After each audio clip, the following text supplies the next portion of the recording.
पे ये इसके बिल्कुल ठीक ऊपर ये मकान है, ये आप देखिए। सरकार फिर भी वैसी की वैसी ही खड़ी है। संघर्ष रहना चाहिए, वो विचार जिसने हमको प्रेरित किया।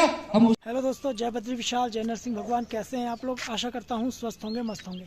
तो मैं हूँ आशीष जिमरी, आद्य गुरु शंकराचार्य की पवित्र नगरी ज्योतिर्मठ, जिसे आप जानते हैं जोशीमठ के नाम से। तो एक बार फिर आज के ब्लॉग में आपको मैं दिखाने जा रहा हूँ जोशीमठ में जो दरारें पड़ रही थी उनकी स्थिति क्या है, और अपनी मांगों को लेकर जोशीमठ में जो धरना चल रहा है उसके भी 100 दिन से ज़्यादा पूरे हो चुके हैं। 100 दिन का वो भी आपको दिखाऊंगा, लेकिन पहले आप देख लीजिए कि जोशीमठ में वर्तमान की दरारों की स्थिति क्या है। कि जोशीमठ में सब कुछ सामान्य हो रहा है, लेकिन ऐसा नहीं है। एक इलाके में अभी भी लगातार ये दरारें बढ़ ही रही हैं। ये देखिए आप, इस दीवार पे पहले कभी मैंने देखा था तो सिर्फ एक दीवार थी, लेकिन अब ये साथ साथ एक दीवार ये आ गई। यहाँ से दीवार फटने भी लगी है, और रोड की स्थिति कुछ ऐसी है, ये एक हिस्सा इसका धीरे धीरे नीचे को बैठ ही रहा है।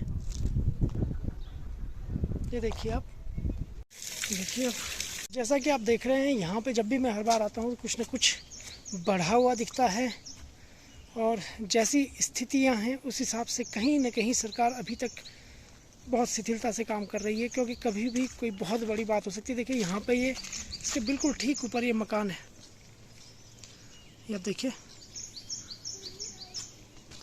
लेकिन अभी तक इतनी ढिलाई सरकार की बढ़ती हुई है कि कुछ समझ नहीं आ रही। ये रास्ता बैठा हुआ है जगह जगह, आप देखेंगे। ये देखिए आप, जगह जगह से हर बार जाने पे आओ तो कुछ नया दिखता है, ज़्यादा दिखता है। यहाँ से नीचे की तरफ है ये बच्चों के स्कूल जाने का रास्ता भी है। कभी भी यहाँ पे कोई घटना हो सकती है, लेकिन जिस ढिलाई के साथ सरकार काम कर रही है, कहीं ना कहीं भविष्य के लिए अच्छा नहीं है वो चीज़।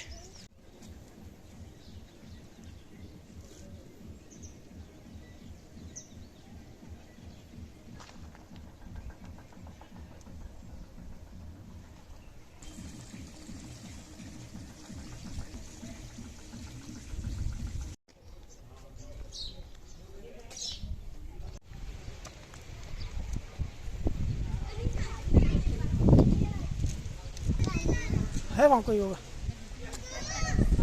तो इस वर्तमान स्थिति को देख के आप समझ गए होंगे, अगर सरकार ने अभी इसे गंभीरता से नहीं लिया तो बरसात में स्थिति काफ़ी खतरनाक हो सकती है और हालात और भी बिगड़ सकते हैं। तो चलिए अब आपको लेके चलते हैं संघर्ष के 100वें दिन में, और देखते हैं वहाँ पर क्या क्या हो रहा है।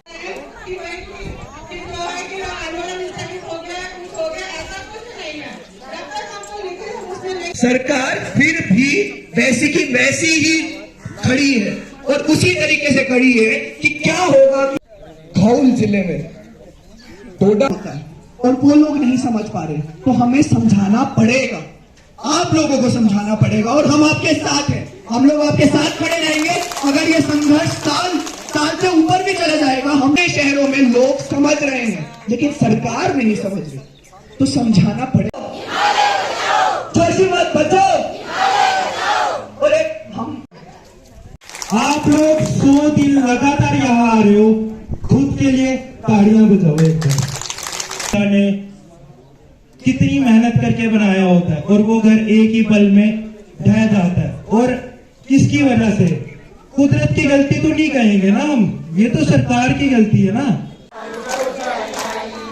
जीतने के वास्ते मशाल को जलाई है, जीतने के वास्ते मशाल को जलाई है। क्या हुआ जो है तो धूल भी चटाई है, जनता ने उठाया है तो धूल भी चटाई है, जनता ने उठाया है तो धूल भी चटाई है, जनता ने उठाया है तो धूल भी चटाई है।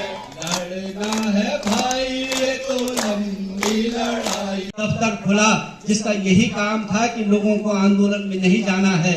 मंत्री जी आए, धन सिंह जी, उन्होंने लोगों के साथ बैठकें की, घर घर गए और कहा कि आंदोलन में नहीं जाना है।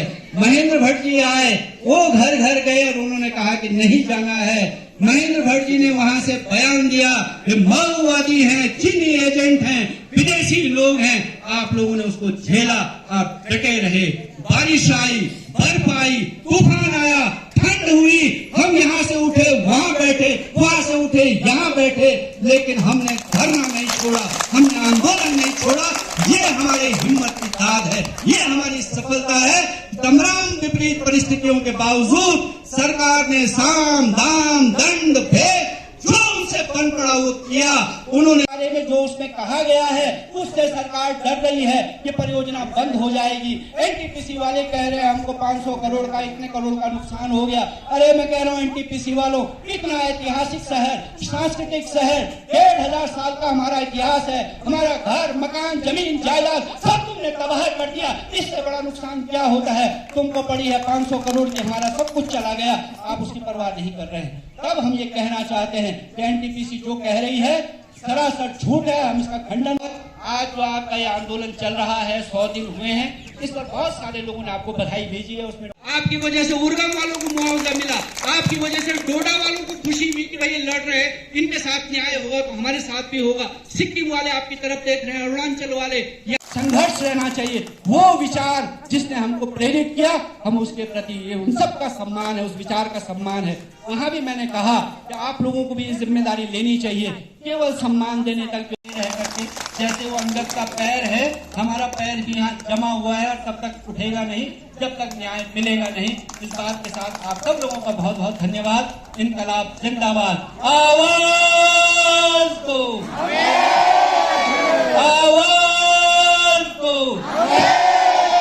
जोशीमठ की तबाही के लिए जिम्मेदार एनटीपीसी वापस जाओ, जोशीमठ की तबाही के लिए जिम्मेदार एनटीपीसी वापस जाओ। हमारी सरकार होश